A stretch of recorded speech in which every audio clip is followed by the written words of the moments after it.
Did you know that you are absolutely unequivocally able to generate all of the happiness and any positive emotion that you want? I didn't know this until I learned about the happiness triggers that you can use to generate from within all of the positive emotions that you need. So if you've been listening to any of the other videos, especially the inner dragon video, you'll know that this little guy back here, your amygdala, the lizard brain that sits at the top of your spine, is a very powerful part of us. And it's where emotion can overwhelm and then cause a brain shutdown. So we don't get to use this cool thing on top of our heads where all of our decision making, creativity, and our rationality and logic reside. And so, in order for you to always stay open, to always be the most creative version of yourself, to always be able to cope and handle anything, you need to be aware of generating that positive emotion throughout your day. You've got to teach your lizard brain all day, every day, that you are, again, it's not that you have to be happy, but that you are positive, you are open, you're not stressed, you're not anxious. There may be things that worry you, but there's a way for you to counteract that. And so the 5 triggers that I'm going to share with you today are going to be able to help you walk you through how you can do that. Okay. So I'm just going to move my video because I always think it's the lumps on top. So happiness triggers are situations and scenarios that you will have that occur in your day. And that when those situations or scenarios occur, you can instigate a trigger that will generate positive emotions.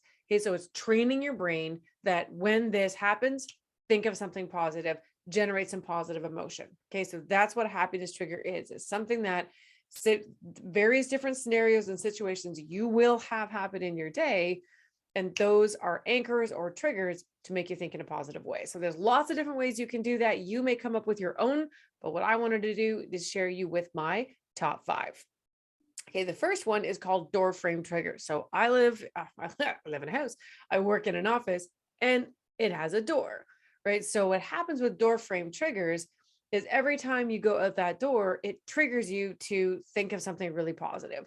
Think of something you're grateful for. Think of something that you appreciate in your day. Okay, so the idea is that you walk in and out of that door multiple times in your day. So you can imagine if every single day, every time you walk in and out that door of your office, you're triggered to think of something positive, to think of something appreciative, or that's something you're grateful for, that when you do that, it really makes your whole self feel better. It quiets a little dragon and it actually helps your brain expand. So anxiety and stress will make this gray matter, it'll make it shrink because basically it gets starved off by your lizard brain. So if it's being constantly fed with positive emotion, that wave really literally generates brain food. Sorry, could you say that Oh, again? there it is again. My Sorry. phone does that. Okay, here's my watch, and I keep putting it on silent mode, and it terrifies me regularly. Okay, whew, that could be that could be a trigger. When your watch turns on and scares you half to death halfway through a video, maybe you can think of something positive. I'll get to that in a minute because that causes me stress, and that's actually one of our triggers. So we'll get to that in a minute.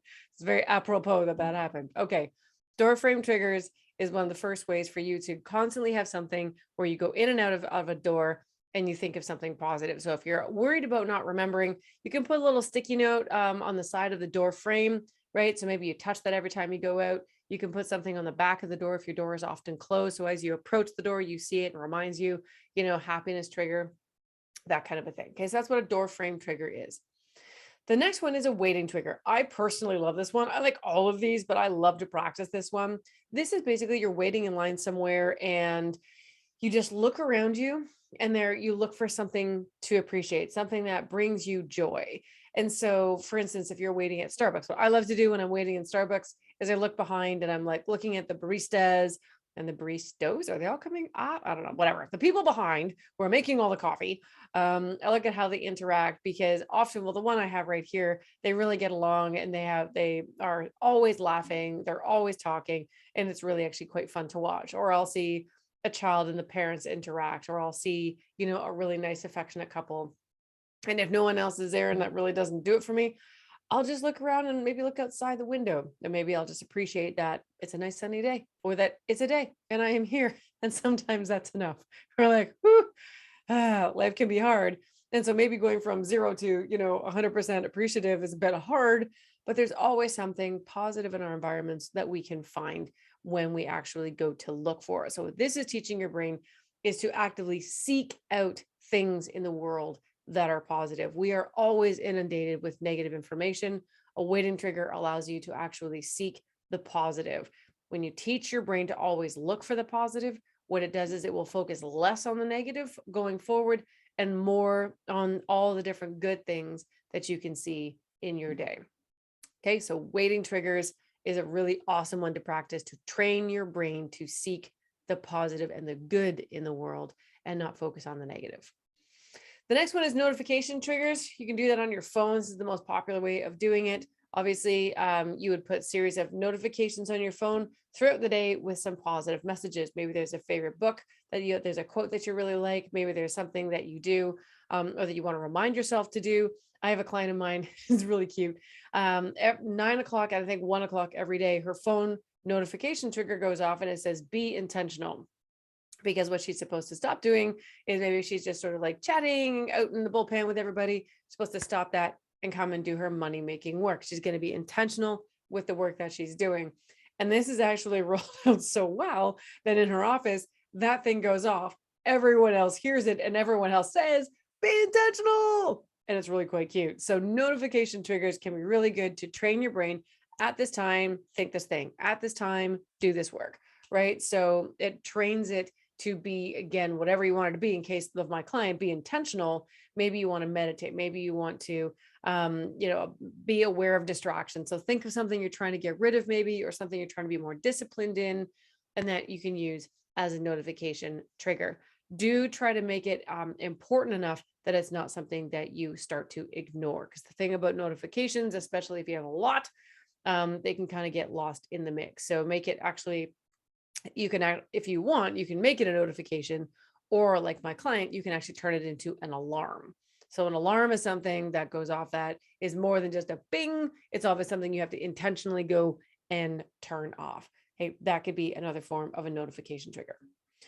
The next one is called a gift trigger. Now, this one isn't the giving of gift. What this is when you receive a compliment, when you receive a gift of any kind. A compliment is a form of gift giving. It is to sit with it and just make sure that you hold on to the positive emotion that comes with a gift. A lot of the people that I deal with really struggle with compliments. They feel uncomfortable. They want to just kind of throw it away. They want to brush it off. And most of that comes with we're not comfortable with ourselves.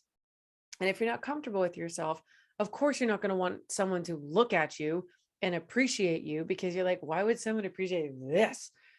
A gift trigger helps train your brain to be okay with this, right? So if I say to you, you did a really great job there, or I really appreciate your integrity, or I love the way that you run your company, or I really appreciate the way you talk to others, whatever it is. Again, when someone does that, you may say, well, I'm just doing my job, or, whatever. It's not hard for me.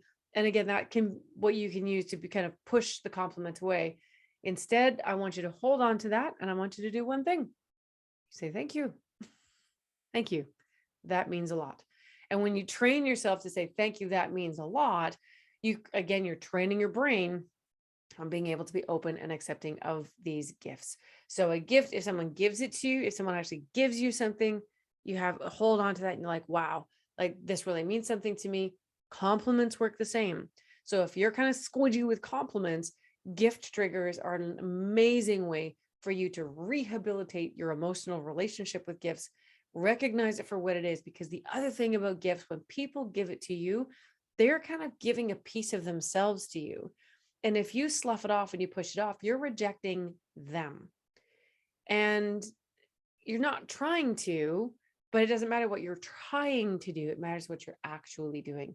And you are actually, in fact, insulting someone by not accepting their gift, even if the only thing you need to do to accept it is to say thank you.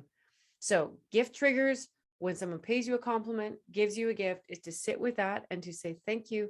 That means a lot. Or any version of that, to show that you have accepted and can internalize from them the appreciation that they're trying to show you. Okay, gift triggers.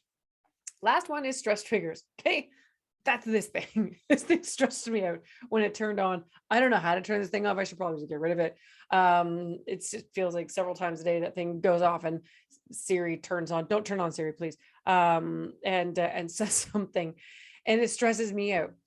So Brendan Burchard, when he goes through these, so most of these triggers come from Brendan Burchard's book, Habits of High Performance. I think it's what it's called, High Performing Habits. I was close. And so he had a brain injury. And what happened with him is he got stuck in a cycle basically of panic. Uncertainty created panic for him. And especially in today's day and age, we all can feel a little bit of that panic, that upsurge of anxiety and of worry. And, and it's really unnecessary, but it doesn't matter in the moment because we're feeling it.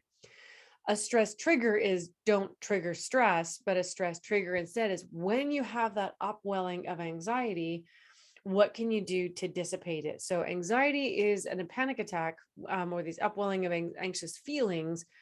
They are basically a cloud in the sky and they will go away. But in the moment, man, they can feel like a lot.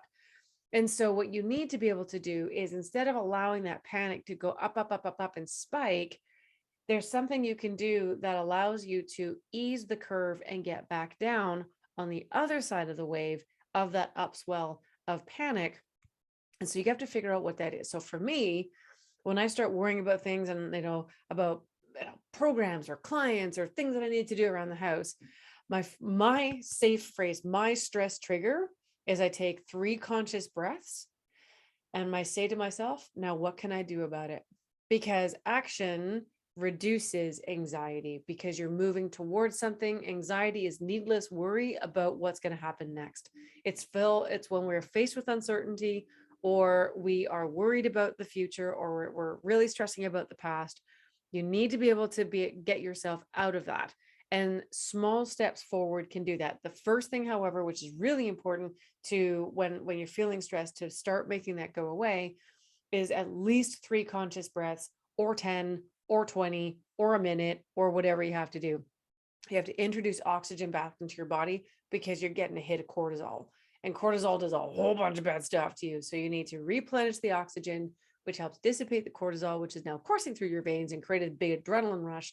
And then once you have that, you need to take some sort of small action to be able to move you away from what you're stressed out about and towards doing something about it, or squashing what it is that is causing the actual pain. Because sometimes where there's nothing we can do about certain things.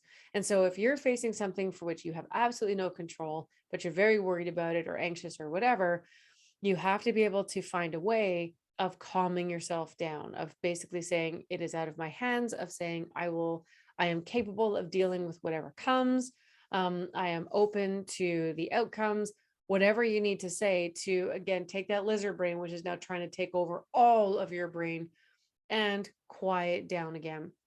Right. So there's always, 2 voices in your head. There's a story that I tell often about 2 wolves, and they're always fighting. One is the good wolf with all the positivity and the energy and the wonderfulness, that we have.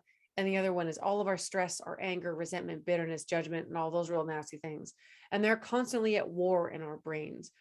And the one you feed is the one that wins. So you have to ask yourself, how much are you feeding your stress monster versus your positive happiness monster, right? And so with stress triggers, even if that stress monster starts to try to take over, you have the control and the ability to calm it down and make it go away. So when you have control, that alone can start bringing down the anxiety. Introduce some more oxygen into your body. It's absolutely critical that you do that, right? 2 breaths, 3 breaths, 10 breaths, 2 minutes, whatever you need to do before you feel that feeling start to subside. And you need to be able to have some sort of a safe phrase, a phrase that gets you out of the situation that you're in and reduces the overall feeling. So those are the 5 stress triggers. We have door frame triggers, notification triggers, waiting triggers, stress triggers, and gift triggers. Okay, so those are the top 5. There are lots more that you can use. So think of any other kind of trigger that you think, wow, like when I do that, I want to make it generate positive emotions, so that you train your brain and you feed it a constant diet of positive, forward thinking, control based feelings, thoughts, and emotions. And when you train your brain to think like that on a regular basis, that becomes the prevailing way that you look at yourself and you look at your world. So go make yourself happy.